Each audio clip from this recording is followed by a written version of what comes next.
Hey everyone, this is Nuki, and I have some British Hurricane news to share with you. With a heavy heart, I have to announce that we are not able to continue our Academy and Contenders program for the following year in 2022. British Hurricane has been a part of the Contenders scene since 2018 and the inaugural season of the Overwatch League. We had some great memories to share along the way, but sadly, we cannot continue this way for next year.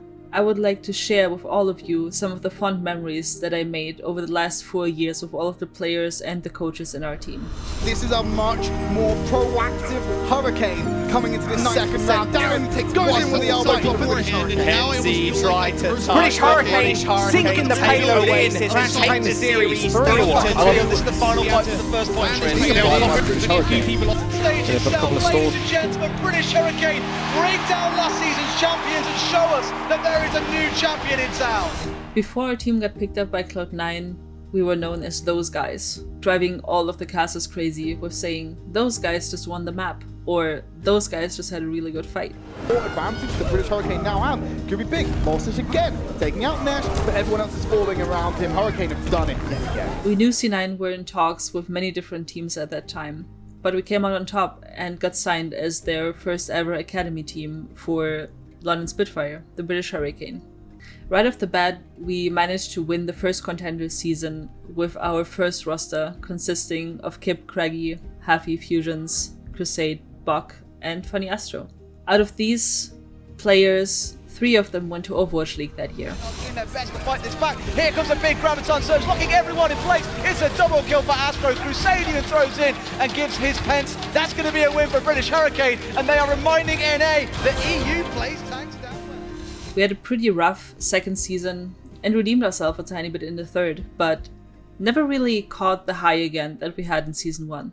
Kib or KYB managed to get picked up by Guangzhou Charge, and Fusions and Funny Astro, which portrayed great leadership, and especially Funny Astro as like kind of a prodigy or like development player of the team, showed really great skill that he developed over the year within British Hurricane and caught the attention of Boston Uprising together with Fusions and his great leadership skills. A lot of them have already been killed out here. 30 seconds remaining. Hurricane has to go for a fast reset.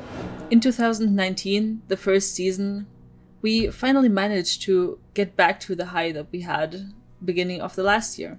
We managed to qualify for the Atlantic Showdown LAN at Take TV in Germany with our roster consisting of Numlocked, Hafikul, Zuna, Sparker, Danit, Yofi, and Bok.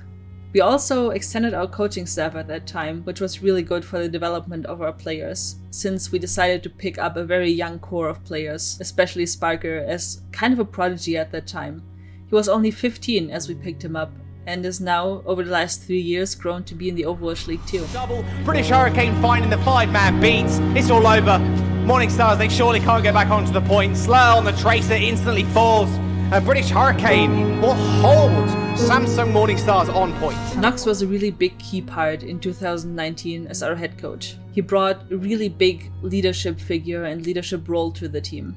He was kind of like a father for most of the younger players and displayed confidence for everyone in the team in terms of improvement and how we saw the game as a whole. During that year, 2 of our other players also moved on to an academy team, to Team Envy in NA. Both Numlock and Hafi got picked up by them. Numlock was a great leader in the team. He was coming from the Overwatch League after being benched for LA Valiant for all of Season 1. And then got his small redemption arc with us. Pretty much aware of what maps they can pick, which are a great as well to kill off Sharp. Good starts for Hurricane. Through Hurricane managed to get the complete team kill.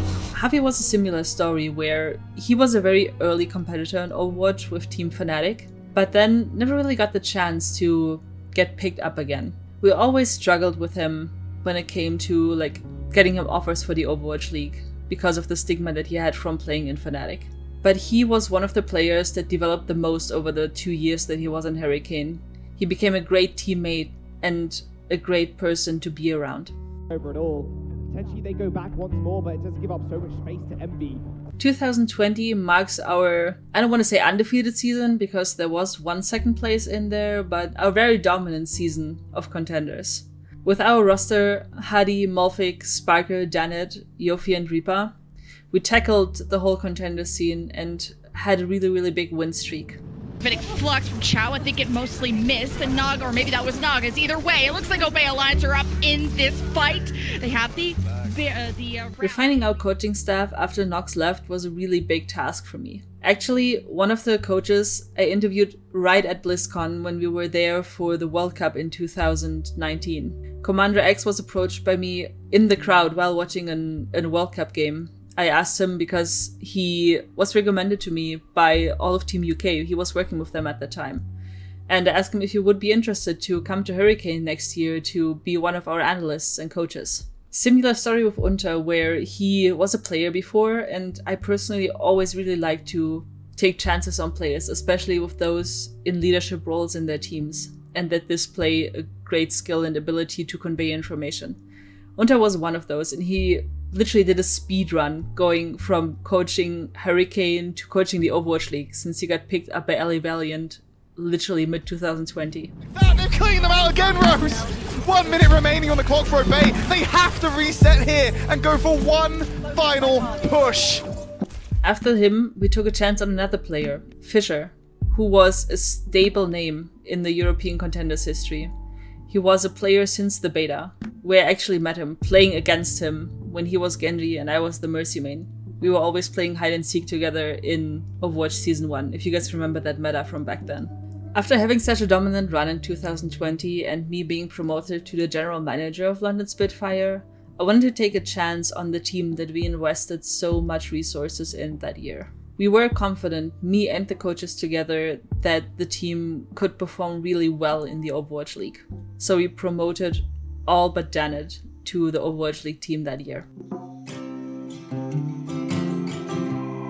This meant that we had to tackle a very new roster for the 2021 season, since all of the players were gone at that point. We did a huge thing of tryouts with over, I think, 300 or 400 applicants at that time.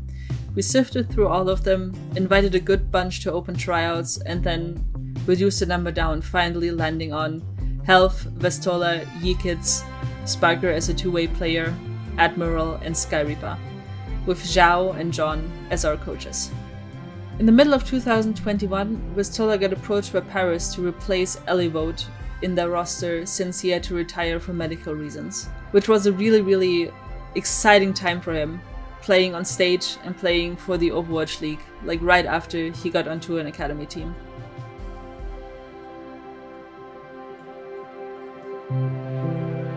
There's so many great memories we had throughout the years, and so many great people that I've met, that the players met, and stories that we have to tell from events, from LANs, from practice, funny clips everywhere. I hope that we as a staff, the coaches and I, and also Cloud9 and London Spitfire, made the time every player had on this team memorable. Not bad memories, but hopefully good memories, and everybody enjoyed it here. We really love how the European contender scene has evolved over the years.